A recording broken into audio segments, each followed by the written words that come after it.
Assalamualaikum warahmatullahi wabarakatuh. Di sini saya akan menceritakan kisah Nabi Yusuf menafsirkan mimpi sang raja. Suatu ketika Raja Mesir kala itu bermimpi dalam tidurnya, dan mimpinya itu membuat ia cemas. Raja itu bermimpi seakan-akan ia berada di tepi sungai. Lalu dari dalam sungai muncul 7 sapi betina dengan tubuh gemuk. Ketujuh sapi betina itu merasa senang berada di padang rumput yang subur. Setelah muncul 7 sapi gemuk, dalam mimpi raja muncul kembali 7 sapi bertubuh lemah dan kurus. Anehnya, ketujuh sapi yang bertubuh kurus itu ikut bersenang-senang dengan 7 sapi betina bertubuh gemuk. Kemudian sapi-sapi bertubuh lemah memakan 7 sapi betina yang gemuk. Dengan mimpi tersebut, kemudian Raja Mesir terbangun dari tidurnya dalam keadaan terkejut.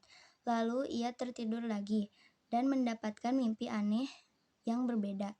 Mimpi-mimpi yang raja dapat itu membuatnya khawatir dan cemas. Raja pun menceritakan mimpi yang diperolehnya itu kepada para pembesar kerajaan dan kaumnya. Tapi tak ada satupun dari mereka yang bisa mewakilkan mimpi sang raja. Dalam situasi tersebut, pelayan raja yang pernah dipenjara bersama Yusuf alaihissalam mengingat bahwa Yusuf alaihissalam mahir dan pandai menafsirkan mimpi. Kemudian ia berkata kepada sang raja dan kaumnya, "Aku akan memberitakan kepada kalian tentang orang yang pandai menakwilkan mimpi itu, maka utuslah aku kepadanya." Raja pun membolehkan dan mengutus si pelayan untuk menemui Yusuf alaihissalam di penjara. Setelah itu, Yusuf alaihissalam pun dibawa menemui raja. Raja Mesir lalu menceritakan mimpinya tentang 7 sapi gemuk dan 7 sapi lemah kepada Yusuf alaihissalam. Di hadapan raja, Yusuf alaihissalam pun menakwilkan bahwa akan datang musim subur dan makmur selama 7 tahun. Setelah itu datanglah musim paceklik yang penuh kesulitan selama 7 tahun pula. Selain menafsirkan mimpi raja, Yusuf alaihissalam juga memberikan solusi terbaik bagi mereka untuk mengatasi krisis yang akan terjadi.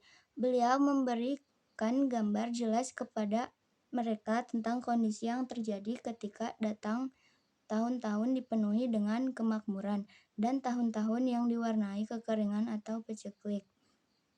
Setelah mendengar kepandaian dan kecermatan Yusuf alaihissalam dalam menakwilkan mimpi dan memberi solusi, Raja Mesir menawarkan Yusuf alaihissalam untuk terlepas dari berbagai tuduhan yang disandarkan kepadanya dan yang membuatnya dimasukkan penjara. Namun Yusuf alaihissalam menolak dan meminta raja untuk mengkonfirmasi kebenaran dari tuduhan tersebut lebih dahulu kepada tuan dan istrinya, yakni Al-Aziz dan Zulaika. Setelah raja mengkonfirmasi kepada mereka, didapati bahwa tuduhan tersebut adalah palsu dan Yusuf alaihissalam tidak bersalah. Yusuf alaihissalam tidak pernah menggoda maupun merayu Zulaika, melainkan beliau adalah orang yang baik lagi terpuji. Setelah jelas tidak bersalah, Raja Mesir kala itu membebaskan Yusuf alaihissalam dari penjara dan membersihkan nama baiknya yang tercoreng akibat tuduhan palsu. Sekian, wassalamualaikum warahmatullahi wabarakatuh.